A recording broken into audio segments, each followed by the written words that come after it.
আজকে সিংহ রাশিকে নিয়ে বলবো। সিংহ রাশির ক্ষেত্রে সূর্যের রাশি পরিবর্তন নিয়ে। সূর্য সিংহ রাশির ক্ষেত্রে রাশির অধিপতি। তো সূর্যদেবের রাশি পরিবর্তন হচ্ছে 1 মাসের পরিবর্তন। এই 14 এপ্রিল 1 মাসের জন্য সূর্য রাশি পরিবর্তন করছে। অষ্টম ঘর, যেটা জলতত্ত্ব রাশি, মীন রাশি থেকে বেরিয়ে চলে আসবে ভাগ্যের ঘর।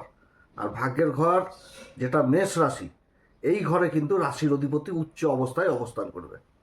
একে তো রাশির অধিপতি, তারপর আবার উচ্চ অবস্থায় ভাগ্যের ঘরে অবস্থান। কীরকম প্রভাব দিবে সিংহ রাশির ক্ষেত্রে? কোন দিক থেকে লাভবান সিংহ রাশি, কোন দিক থেকে বিশেষ সাবধান, এগুলো সমস্ত কিছু আজকের ভিডিওতে আলোচনা করব।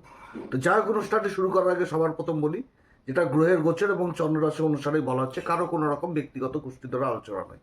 যদি অনুষ্ঠান ভালো লাগে তাহলে লাইক, শেয়ার, কমেন্ট অবশ্যই করবেন। তার সাথে সাবস্ক্রাইব করবেন।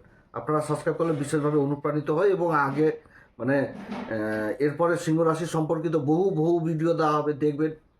যারা জ্যোতিষ সংক্রান্ত বিষয়কে ভালোবাসেন, ইন্টারেস্টেড, আগ্রহী, তারা বিশেষভাবে উপকৃত হবেন। যাই হোক, অনুষ্ঠানটি শুরু করছি। সিংহ রাশির ক্ষেত্রে বছরের প্রথমেই আমি বলেছিলাম যে সূর্য হচ্ছে উচ্চ ঘরে অবস্থান, ভাগ্যের ঘরে উচ্চ হয়ে যায়। আর সূর্য হচ্ছে গ্রহদের রাজা। আর এই 2026 সূর্যের বছর। হ্যাঁ, অর্থাৎ যাদের জন্মকুষ্ঠিতে সূর্যের অবস্থান খারাপ রয়েছে, রাহুর অবস্থান খারাপ রয়েছে, তাহলে তাদেরকে কিন্তু উপাচার করতে হবে। সূর্য যন্ত্র এবং সরস্বতী যন্ত্র বাড়িতে স্থাপন করতে হবে। এই দুটি যন্ত্রেরও আজকে লিঙ্ক দেওয়া থাকবে ভিডিওতে। প্রোডাক্ট বলে একটি অপশন যাদের রয়েছে তারা অবশ্যই কিন্তু এটা ব্যবহার করবেন, কারণ এটা প্রয়োজন রয়েছে। এটা কবজের কাজ করে। কারণ এই যে সূর্য উচ্চ হচ্ছে, এই সূর্য উচ্চ হওয়া মানে বিভিন্ন দিক থেকে সফলতা নিয়ে আসা। কিন্তু রাশির অধিপতি যদি আবার গ্রহণ যোগে পড়ে থাকে, সূর্য যদি পাপকর্তকী যোগে পড়ে থাকে, তাহলে কি হবে? বিভিন্ন দিক থেকে সমস্যা তৈরি করবে।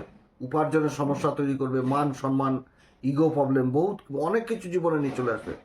কারণ 2026 কেতু আর রাহু সম্পূর্ণভাবে এই সূর্যের উপরে, এই সিংহ রাশির উপরে অবস্থান। কেতু তো অবস্থান করছে। কেতুকে নিয়েও সিংহ রাশির সম্পর্কে ভিডিও দিয়েছি। এর আগের ভিডিওতে বলেছি কেতু সম্পর্কে উপাচার, রাহু সম্পর্কে উপাচারও বলেছি। এবারও বলে দিচ্ছি সরস্বতী যন্ত্র।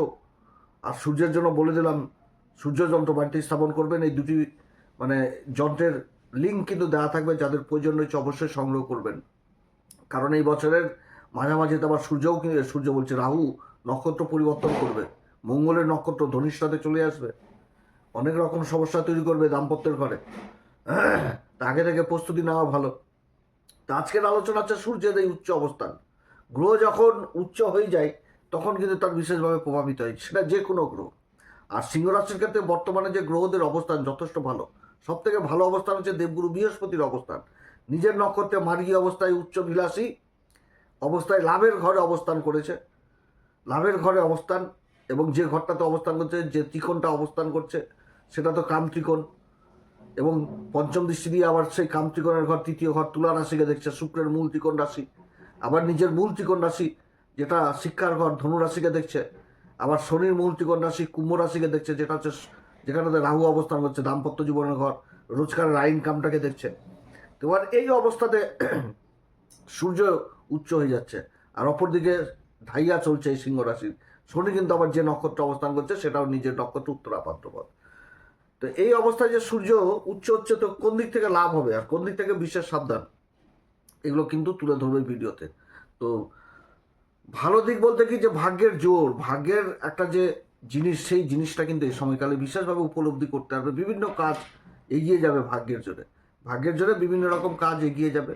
ভাগ্য শক্তিশালী হওয়া মানে কি, বিভিন্ন দিক থেকে সফলতা, যেটা আশা করা হয়নি, যে আমি এর থেকে আরও কিছু ভালো জিনিস পাবো জীবনে, সেটাই তো ভাগ্য। যে আমি আশা করতে পারিনি, আমি আশা করি যে আমি এইটুকুই পাবো, কিন্তু তার থেকে বেশি পেয়ে গেলাম, এটা উচ্চ অবস্থায় সূর্যের এই ভাগ্যের করে এই জিনিসটা কিন্তু বুঝাবে। সম্মান বৃদ্ধি পাবে, মান সম্মান, পদ প্রতিষ্ঠা। যারা সরকারি বেসরকারি কর্মচারী, উচ্চ পদস্থ, তাদের জন্য যথেষ্ট ভালো সময় প্রমোশনের। সেরকম যারা ব্যবসায়িক মহলে যুক্ত রয়েছেন তাদের জন্য ভালো। তো যাই হোক, এই যে সূর্যের যে পরিবর্তনটা হচ্ছে এই 14 তারিখ থেকে একদম 1 মাসের পরিবর্তন। এই পরিবর্তনে 3টি নক্ষত্রের উপর থাকবে। কেতুর নক্ষত্র পাচ্ছে 14 তারিখ থেকে একদম 27 তারিখ পর্যন্ত কেতুর নক্ষত্রতে অবস্থান করবে, যেটা হচ্ছে অশ্বিনী নক্ষত্রে। অশ্বিনী নক্ষত্রে 4টি চরণী মেষ রাশিতে পড়ে। তো এই 4টি চরণে অশ্বিনী নক্ষত্রে থাকবে কেতুর নক্ষত্র, যার অধিপতি দেবতাই হচ্ছে অশ্বিনী কুমার, সূর্যদেবের সন্তান। যার সিম্বল হচ্ছে ঘোড়া, তো ঘোড়ার মতন ছুটবে এই সময়কালে, কিন্তু লাগাম রাজার হাতে থাকবে। অর্থাৎ লাগামকে ঠিক করে ধরতে হবে। এই সময়কালে বিদেশ সংক্রান্ত বহু কাজ হবে। এই সময়কালে বিদেশে যাওয়ার কাজ হবে, উচ্চশিক্ষা, কারণ অশ্বিনী কুমার, অশ্বিনী এটা একটা মানে হিলিং পাওয়ার, ভেষজ শিক্ষার জায়গা খুব ভালো মতন করে উঠে আসছে, উচ্চশিক্ষা লাভ। যারা ডাক্তারি লাইন নিয়ে পড়াশোনা করছেন, ভেষজ বিদ্যা নিয়ে পড়াশোনা করছেন, তাদের জন্য ভালো অবস্থান হতে যাচ্ছে। এবং কেতু এই সময়কালে আবার রাশির উপর অবস্থান করছে যে নক্ষত্রে, সেটাও কিন্তু মঘা নক্ষত্রে, যার মানে অধিপতি দেবতা হচ্ছে পিতৃদেব। অর্থাৎ এই সময়কালে সিংহ রাশি পিতৃদের আশীর্বাদ লাভ করবে। এবং মঘা নক্ষত্রের যে সিম্বল সেটা কাস্তে এবং তার সাথে সিংহাসন, অর্থাৎ বহু রকম দিক থেকে মান সম্মান প্রতিপত্তি যথেষ্ট বৃদ্ধি পাবে। এবং পৈতৃকজনিত কোনো কাজ, যে কাজগুলো জেনারেশন টাইপ হয়ে আসছিল, সেই কাজগুলোতে সফলতা পেয়ে যাওয়া কিংবা হস্তান্তর হওয়া, এটা এই সময়কালে বোঝাচ্ছে। এবং পিতার সাপোর্ট পাওয়া, পিতার সাপোর্ট এই সময়কালে সন্তান পাবে, যেখানটাতে কর্মে বিশেষ উন্নতি, পিতারও উন্নতি, সন্তানেরও উন্নতি বিভিন্ন দিক থেকে। এবং আরেকটি চিহ্ন যেটা বললাম কাস্তে, ফসল তোলা, তো ফসল তো একদিনে হয় না, দীর্ঘদিনে ফসল উঠে। প্রথমে জমি চাষ, একাগ্রতা এক কথায় বলতে গেলে। এবং নক্ষত্রদের অবস্থানও সেই জিনিসই বোঝাচ্ছে। দেবগুরু বৃহস্পতি লাভের ঘরে অবস্থান করছে নিজের নক্ষত্র পুনর্বসুতে, তো সেই জিনিসও বোঝাচ্ছে এই সময়কালে। পুনর্বসু নক্ষত্র, সূর্য বংশ, একাগ্রতা, তারপরে নৈতিকতা, ধার্মিক মনোভাব, শালীনতা, ভদ্রতা, এগুলো কিন্তু বোঝাচ্ছে এই সময়কালে।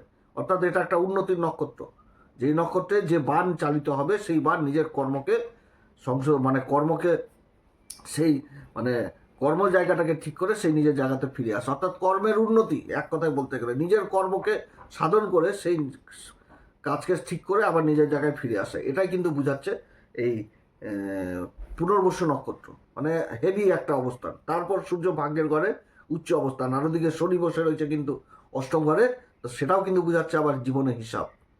এই সময়কালে লাগাম ধরে চলতে হবে। অশ্বিনী কুমার, অশ্বিনী নক্ষত্র, যে ঘোড়ার মতন তেজ থাকবে, কিন্তু সেই তেজকে নিজের লাগামের মধ্যেই রাখতে হবে, এত ছুটবে। খুব ভালো উন্নতির যোগ বুঝাচ্ছে। এবং তার সাথে কর্মক্ষেত্রে পরিবর্তন যোগটাও বুঝাচ্ছে। তবে যে পরিবর্তনটা হবে সেটা সিংহ রাশির ক্ষেত্রে যথেষ্ট ভালো। এই সময়কালে যারা ব্যবসা বাণিজ্যের সাথে যুক্ত রয়েছেন তাদের জন্য শ্রেষ্ঠ সময়। অর্থাৎ কর্মক্ষেত্রে যেই কর্মের সাথে যুক্ত থাকুক, সেই কর্মে একটা বিশেষ উন্নতি, কিংবা যারা কর্মের সন্ধান করছেন তাদের কর্মলাভ, কিংবা কর্মে বিশেষভাবে উন্নতি। এ সময়কালে বিশেষভাবে উন্নতি, যেটা দীর্ঘদিন ধরে হয়তো কোনো সরকারের বিরুদ্ধে কোনো কিছু কেস কাবারি চলছিল, যেখান থেকে সফলতা পাচ্ছিল না, সেই জায়গাতে উন্নতি। কারণ সূর্য এখানে তো অবস্থান করে, তার দৃষ্টি পড়বে তৃতীয় ঘরে দৃষ্টি পড়বে। তো এই ঘরে দৃষ্টি পড়ার দরুন কি হবে, একদম সেই জায়গাটা, কাগজপত্রের জায়গাটা যথেষ্ট, ডকুমেন্টেন্সের জায়গাটা যথেষ্ট ভালো হবে। এবং কেতু এই যে রাশির উপর অবস্থান করছে, কেতুও তো গুরুবর দৃষ্টি পাচ্ছে, তো তার দৃষ্টিও তো পড়ছে ভাগ্যের ঘরে, গুরুর সমান দৃষ্টি। আবার গুরু লাভের ঘরে অবস্থান করে পঞ্চম দৃষ্টি দিয়ে সেই তুলা রাশিকেও দেখছে। আবার সূর্য এই যে ভাগ্যের ঘরে উচ্চ অবস্থান, তারও তো সপ্তম দৃষ্টি তুলা রাশির উপরে যে পড়ছে। এবং শুক্র তো এই সময় 4 দিনের জন্য সূর্যের সাথে রয়েছে। অর্থাৎ ডকুমেন্টেন্সির বহু রকম কাগজপত্রের কাজ সরকারি যথেষ্ট উন্নতির জায়গায় পৌঁছাবে। মান সম্মান সমস্ত কিছু নিয়ে আসবে এই কেতুর নক্ষত্র। এরপরে যখন ভরণীতে চলে আসবে, ভরণী নক্ষত্র শুক্রের নক্ষত্র, তো ভরণী নক্ষত্রে থাকবে হচ্ছে 28 তারিখ থেকে মে মাসের 10 তারিখ পর্যন্ত। এই সময়কালে আবার বহু পরিবর্তন হবে। যেমন শুক্র রাশি পরিবর্তন করবে, বুধের পরিবর্তন হয়ে যাচ্ছে, বুধ চলে আসবে। বুধ তো সূর্যের সাথে বুধাদিত্য যোগ তৈরি করে নেবে। ভাগ্যের ঘরে বুধের অবস্থান হয়ে যাবে। লাভের ঘরের অধিপতি হচ্ছে বুধ, আর ধন সম্পত্তির ঘরের অধিপতি হচ্ছে বুধ। ভাগ্যের ঘরে রাশির অধিপতি উচ্চ অবস্থায় রয়েছে, তার সাথে জুতি তৈরি করে নেবে। লাভের ঘরের অধিপতি বুধ ভাগ্যের ঘরে আসবে, আর দেবগুরু বৃহস্পতি তো কারক সিংহ রাশির ক্ষেত্রে, তো লাভের ঘরে আবার দেবগুরু বৃহস্পতির অবস্থান। চারিদিক থেকে একটা ভালো সময় হতে যাচ্ছে এই একদম এই সিংহ রাশির ক্ষেত্রে। চারিদিক থেকে এই সময়কালে আবার শুক্র রাশি পরিবর্তন করে মালব্য নামক মানে পঞ্চপুরুষ রাজযোগ তৈরি করবে কর্মের ঘরে অবস্থান করে। তো এখনও তো সেই পরিবর্তনগুলো আসেনি, সেগুলো নিয়ে বিশেষভাবে আলোচনা করব। কিন্তু বুঝতে হবে যে আপনার মানে জন্মকুষ্ঠে দেখা গেলো সূর্যকে নিয়ে আলোচনা করছি, তো সূর্যই পাপ করতে যোগে পড়ে রয়েছে, গ্রহণ যোগ লেগে গেছে সূর্যের। তো তাদের ক্ষেত্রে কিন্তু অন্যরকম একটা প্রভাব পড়বে। যার জন্যই বলেছি সূর্য যন্ত্র এবং সরস্বতী যন্ত্র বাড়িতে স্থাপন করতে হবে। এটা কবচ, এক কথায় বলতে গেলে কবচের মতন কাজ করবে। উপাচার মানতে হবে, উপাচার না মানলে চলবে না, উপাচার মেনে কাজ করতে হবে। এই ভরণী নক্ষত্রও কিন্তু যথেষ্ট ভালো প্রভাব দিবে, কিন্তু ভরণী নক্ষত্র যে শুধু ভালো প্রভাব ভালো দিবে সেটাও না, অনেক দিক থেকে খারাপ দিবে। কারণ রাজা সুখভোগ করবে। আর ভরণী নক্ষত্র কি আকর্ষণ, প্রতিভা, শুক্রের নক্ষত্র তো আকর্ষণ, প্রতিভা, তারপরে কি মানে নিজের ভিতরের গুণ এগুলো নিয়ে চলে আসবে কর্মক্ষেত্রে। আর কর্মে এই সময় মালব্য পঞ্চম মহাপুরুষ রাজ্য, তো নিজের কর্মক্ষেত্রে যেরকম নিজের প্রতিভা গুণ উঠে আসবে, একটা আকর্ষণের পাত্র কেন্দ্রবিন্দু হবে, তো সেরকম তো সুখভোগও করবে। অতএব কর্মক্ষেত্রে নারী জাতিকে মায়ের সংজ্ঞা যাদের দেওয়া হয়েছে সেই স্ত্রী বর্গীয়কে বিশেষভাবে সম্মান প্রদান করতে হবে, কিংবা বিপরীত লিঙ্গকে বিশেষভাবে সম্মান প্রদান করতে হবে। আপনি যদি পুরুষ হন তাহলে স্ত্রীকে, আর স্ত্রী হলে পুরুষকে বিশেষ সম্মান, কারণ একটা বিশেষ আকর্ষণ না কলঙ্ক লাগিয়ে দেয়, এদিকেও চিন্তার ব্যাপার রয়েছে। এবং তার সাথে ভোগ বিলাস আনন্দ ফুর্তি এগুলো তো রাজা করবেই, তো অত্যধিক ভোগ হবে, অত্যধিক রোগের কারণ না হয়ে যায়, এগুলোর দিকেও কিন্তু খেয়াল রাখতে হবে এই সময়কালে এই সিংহ রাশিকে। এই সময়কালে বিশেষভাবে কি হবে, মাথার চুল, তারপরে ত্বকজনিত সমস্যা, অস্থিজনিত সমস্যা এগুলো বৃদ্ধি করে দিবে, চোখজনিত সমস্যা, চোখের সমস্যা বৃদ্ধি করায়। এই অবস্থাতে বুধও চলে আসবে, স্কিন প্রবলেম এগুলো থাকবে। তো এরপরে যখন আবার কৃত্তিকাতে ঢুকবে তখন তো আরও উন্নতি, কারণ কৃত্তিকাতে ঢুকেই আবার কর্মের ঘরে চলে যাবে, বিশ্বরাশিতে অবস্থান করবে। কৃত্তিকার তো একটি চরণ পাচ্ছে মাত্র, তো এইখানে তো 3-4 দিনের জন্য যে থাকবে সেখানে তো বিশেষভাবে উন্নতি। তো যাই শুধু ভালো বলে গেলাম, খারাপ জিনিসও রয়েছে। যেমন সূর্য দেখালো কারোর জন্মগোষ্ঠীতে এখন ওই নেগেটিভ হয়ে রয়েছে, তো কী হবে এখানটাতে, পিতার সাথে সম্পর্ক খারাপ করাবে, মনোমালিন্য হবে, ধর্মের প্রতি যে একটা বিশ্বাস সেই বিশ্বাসটাও মানে অন্যরকম হবে, কঠোরপন্থী হয়ে যাবে, বা ধর্মকেই মানবে না, এগুলো করাবে, হওয়া কাজকে বিগড়ে দিবে, অহংকার নিয়ে চলে আসবে, ইগো, কেতু নক্ষত্রে যখন থাকবে তখন অহংকার ইগো চলে আসবে, কেন আমি তার পাশে বসবো, সম্মানের খিদা বেরিয়ে যাবে। এগুলো মাইনাস দিক, ভালো দিক না, এগুলো খারাপ দিক।